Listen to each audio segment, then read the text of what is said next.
دا د خوشحالۍ ځای دی چې افغانستان د څه باندې څلورو لسیزو وروسته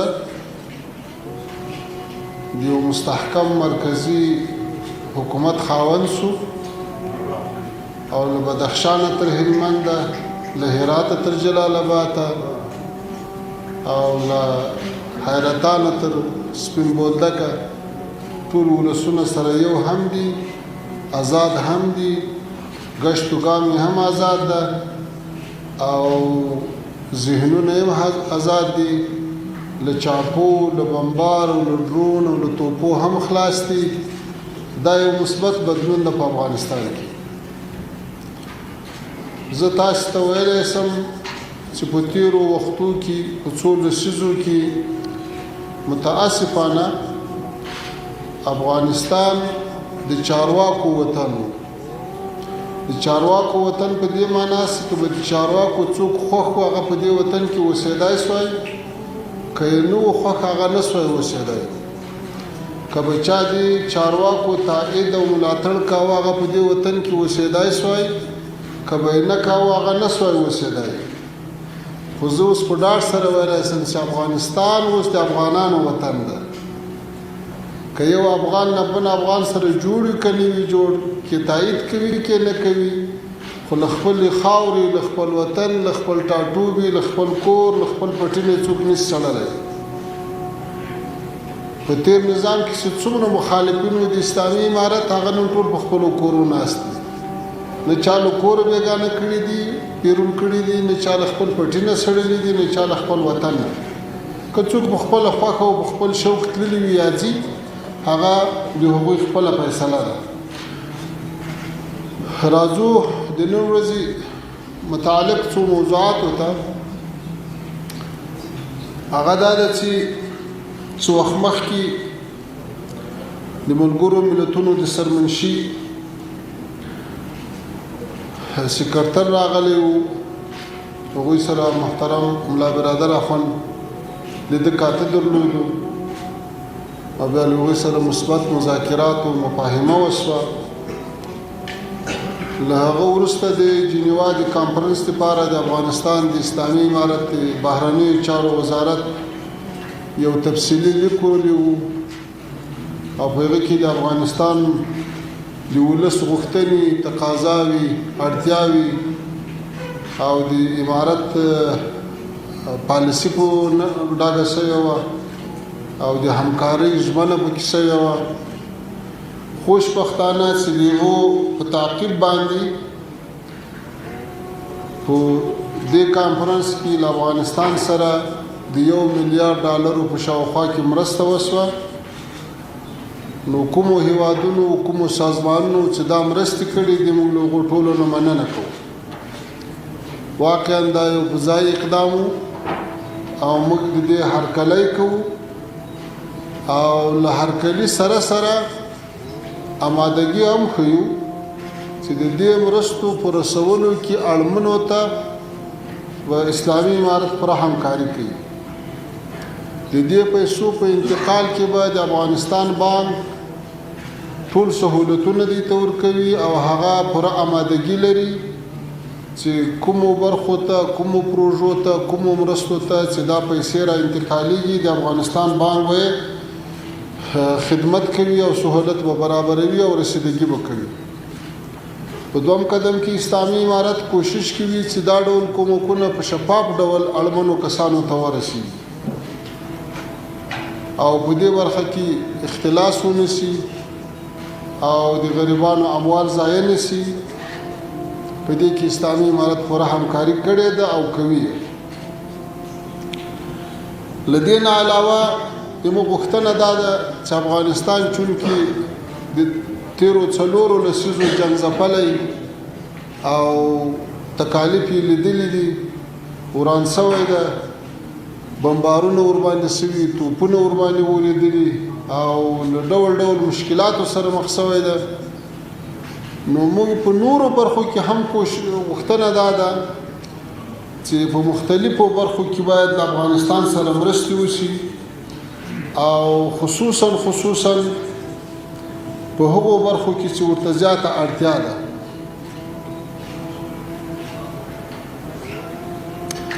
دا مرستې خو په بشري برخه کې دي، بشري مرستې دي، خو موږ له نړیوال بانک نه، د اسیا پراختیایي بانک نه او د اسلامي پراختیایي بانک نه دا غوښتنه کوو چې په انکشافي برخه کې هم نه موږ سره مرستې وکړي، د هېواد سره مرستې وکړي، تر څو د صحت په برخه کې، د تعلیم په برخه کې او د شهرونو د انکشاف دیهات په برخه کې او خصوصا د وچکالۍ ځپلو سره او د هغوی په سلسله کې چې کومو خلکو ته ضرر رسېدلی د اړمنو سره د مرستو په باره کې په دې برخه کې هم باید کومکونه وشي.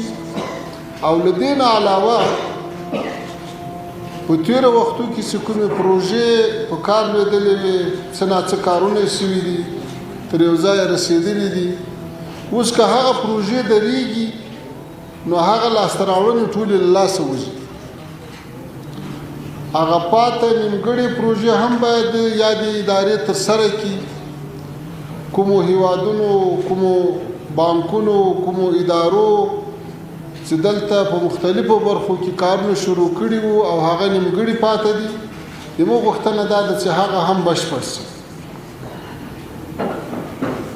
د افغانستان اوسنی اسلامي حکومت هڅه کوي چې د بیکارۍ کچه راټیټه کړي او خپلو هیوادوالو ته په خپل کور کې روزګار پیدا کړي. هغه هیوادوال چې له هیواد نه وځي یا د ځینو هیوادونو په هڅونه وځي او بیا هلته مرستې ورسره کېږي، که د هغو کمه اندازه په هیواد کې دننه ورسره وشي، هم به دوی په خپل کور کې به سیاسي او هم به یې ګټه ټول افغانستان ته ورسېږي. زموږ کوشش به دا وي چې هیواد په خپلو پښو ودرېږي، د هیواد تجارانو ته، صنعتکارانو ته او پانګوالو ته د دې زمینه مساعده شي چې هغوی په خپل هیواد کې خپل تجارت وکړي، کاروبار وکړي او هم خپله ګټه وکړي او هم ټولو هیوادوالو ته خیر او ګټه ورسوي. له نیکه مرغه چې په امنیتي برخه کې وضعیت فوق العاده ښه شوی ده، هغه که د هوایي ترانسپورټ وي، که د زمینه مساعده ده، هرې خوا ته هم کومکونه رسېدای شي، هم پروژې تطبیقېدای شي او هم آزاد گشت و گام کېدای شي. زموږ به کوشش دا وي چې له هیواد نه بهر ته تللي مهاجرین هغه هم بیرته هیواد ته راسي او په هیواد کې بې ځایه سوي کډوال هم چې تر ډېره حده الحمدلله ځای په ځای شو، څه مشکلات چې په مخ کې وو هغه اوس له منځه تللي دي. پاته کسان که چېرته وي هغه هم په اول قدم کې خپلو کورو ته ولاړ شي او کورو ته په تګ کې ورسره مرسته وشي او ښه زمینه ورته مساعده شي.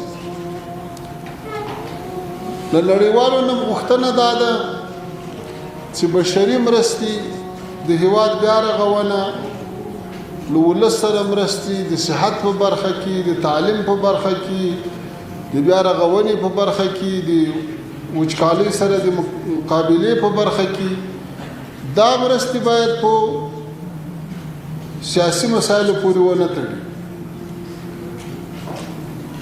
از تمام کشورهای جهان تقاضا داریم که در بخش تعلیم، صحت، مهاجرین و مقابله و مبارزه با خشکسالی که مردم با او روبرو است در این باره کمک‌های خود داشته باشد و مسائل بشری با مسائل سیاسی یکجای نکند. اگر میکند یہ خلاف قوانین حقوق بشر است. مردم افغانستان واقعا نیاز دارد که همراهش همکاری شود و کشور عزیز که فعلا از مشکلات آزاد شده، خلاص شده و یک مستحکم حکومت اسلامی دارد و در هیچ کدام ولایت و ولسوالی جنگ و برخورد وجود نداره و به هیچ کس از هموطنان عزیز و هم از کسانی که قانونا به افغانستان می آید و پاسپورت و به ویزه می آید به هیچ کس هیچ نوع خطر متوجه نیست پس هر کس میتونه که در هر بخش کار و خدمت خود را انجام کنه. در این باره امارت اسلامی افغانستان زمینه مساعد میکنه و کمکی که بیش از $1 میلیارد در کنفرانس جنیوا شده. ما از اونها تشکر میکنیم و خواهانیم که همینطور کمک ها دوام پیدا کنه تا که با مردم افغانستان هم کمک شود و اینجا که ثبات و امنیت و یک تحول مثبت آمده با این هم کمک شود که هنوز هم محکم و پخته تر شود. د مو غوښتنه دا ده چې د مثال په ډول زه تاسو ته مثال وایم. د امریکا د متحده ایالاتو وروستي ځواکونه چې د کابل له هوایي ډګر نه وتل، نو اسلامي امارت دا همکاري وکړه چې زمینه یې مساعده کړه او له دوی سره یې په هغه کړو ژمنو وفا وکړه چې دوی ته لاره ورکړي او دوی په ښه طریقه سره ووځي او ولاړ شي. خو متاسفانه د دې په ځای چې د دې همکاریو قدرونه وشي، د امریکا متحده ایالاتو د افغانستان د ولس په شتمنۍ باندې بندیز ولګاوه، هغه یې کنګل کړه. د موږ رایه او نظر دا ده چې امریکا ډېر لوی هیواد ده، باید لویه حوصله ولري. د افغانستان غوندې غریب هیواد سره باید دا ډول ظالمانه چلند ونشي. موږ له نړیوالو سره مثبت اړیکې غواړو، دوه اړخیزې اړیکې غواړو، ښې اړیکې غواړو. له دوی نه مو هم دا تقاضا ده چې افغانانو باندې دې مزید فشار نه راوړي. د فشار پالیسي 20 کاله نتیجه نه ده ورکړې، د دې بعد یې هم نشي ورکولی.